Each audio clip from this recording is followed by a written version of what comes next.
On s'est tous déjà posé la question. Pourquoi est-ce qu'on n'agit pas de la même manière, seul ou en groupe? Aujourd'hui, on va décortiquer ensemble ces forces puissantes, souvent invisibles, qui guident nos décisions quand on est avec les autres. Cette analyse va justement au cœur de ces situations. On va explorer la science qui explique comment les groupes nous transforment, parfois pour le meilleur et parfois pour le pire. Bon, pour bien comprendre tout ça, il faut commencer par les bases. D'abord, c'est quoi exactement la psychologie sociale? Et puis, quelle est la différence entre une simple foule de gens et un vrai groupe bien soudé? En fait, on peut voir ça comme un pont entre deux mondes. D'un côté, il y a la psychologie, qui s'intéresse à ce qui se passe dans notre tête, et de l'autre, la sociologie, qui regarde la société dans son ensemble.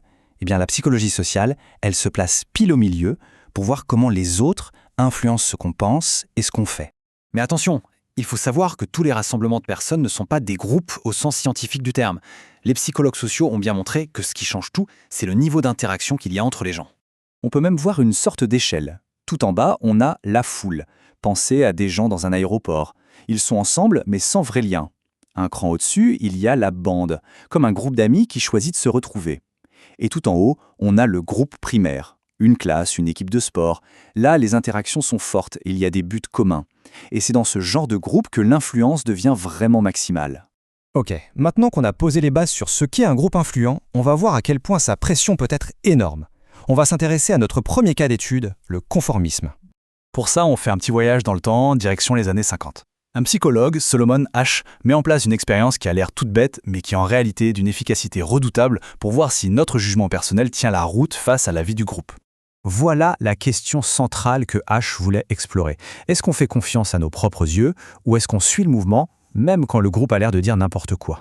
Et les résultats sont juste incroyables. Tenez-vous bien, 75% des participants ont fini par céder à la pression au moins une fois, en donnant la même mauvaise réponse que les autres. Mais alors pourquoi? L'expérience d'Asch met en lumière 3 raisons principales. La première, c'est la peur d'être différent, d'être rejeté. La deuxième, c'est le doute. On se dit, si tout le monde voit ça, c'est peut-être moi qui ai un problème. Et enfin, il y a ce besoin humain très profond de faire partie du groupe, d'être accepté. La pression des pairs, c'est donc quelque chose de très fort. Mais qu'est-ce qui se passe quand la pression ne vient plus d'un groupe, mais d'une figure d'autorité qui nous donne des ordres? C'est la question que s'est posée le psychologue Stanley Milgram. Il a alors imaginé une expérience, devenue tristement célèbre, pour essayer de comprendre comment des gens ordinaires peuvent en arriver à commettre des actes terribles, simplement parce qu'on le leur ordonne. Le dilemme était absolument terrible. Le but était de voir jusqu'où une personne était prête à obéir à des ordres, même si ça impliquait de faire souffrir une autre personne, d'infliger une douleur qui semblait de plus en plus forte. On pourrait se dire que, bien sûr, la plupart des gens refuseraient. Eh bien, le résultat est effrayant. 65% des participants sont allés jusqu'au bout, jusqu'à administrer le choc maximal de 350 volts, simplement parce qu'une personne en blouse blanche, qui représentait l'autorité, leur disait de continuer. Et la conclusion de Milgram fait froid dans le dos. Le pouvoir de l'autorité est tel qu'il peut nous faire mettre de côté notre propre conscience, notre propre morale, et nous pousser à faire des choses qu'on trouverait normalement inacceptables. On a donc vu l'influence des groupes et de l'autorité, des forces qui viennent de l'extérieur. Mais maintenant, qu'est-ce qui se passe quand le conflit est à l'intérieur de nous, quand nos actions ne sont plus en accord avec nos propres croyances? On a tous déjà ressenti ça, ce sentiment de malaise quand on fait quelque chose qui va à l'encontre de nos valeurs. Eh bien, en 1959, Léon Festinger a mis un nom sur ce conflit interne. Il a appelé ça la dissonance cognitive. Pour étudier ça, Festinger a imaginé une expérience très maligne. Il a demandé à des étudiants de faire une tâche super ennuyeuse. À la fin, il leur a demandé de mentir à la personne suivante en lui disant que la tâche était super intéressante. Pour ce mensonge, certains ont reçu $1, d'autres $20. Alors, petite question. À votre avis, quel est le groupe qui, au final, a le plus apprécié la tâche? Ceux payés $1 ou ceux payés 20? La réponse est complètement contre-intuitive et elle nous montre un mécanisme de justification de notre cerveau assez fascinant. Eh bien, figurez-vous que c'est le groupe qui n'a reçu qu'$1. Pourquoi?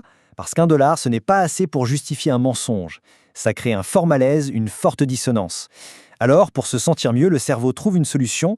Il se persuade que finalement, la tâche n'était pas si ennuyeuse que ça. Le groupe à $20, lui, n'a pas ce problème. La justification est externe, c'est l'argent.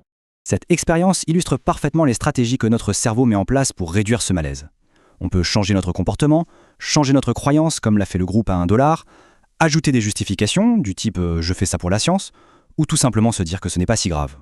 Ok, on a donc vu 3 forces sociales extrêmement puissantes. Pour être sûr que tout est clair, on va maintenant les comparer directement pour bien voir leurs différences.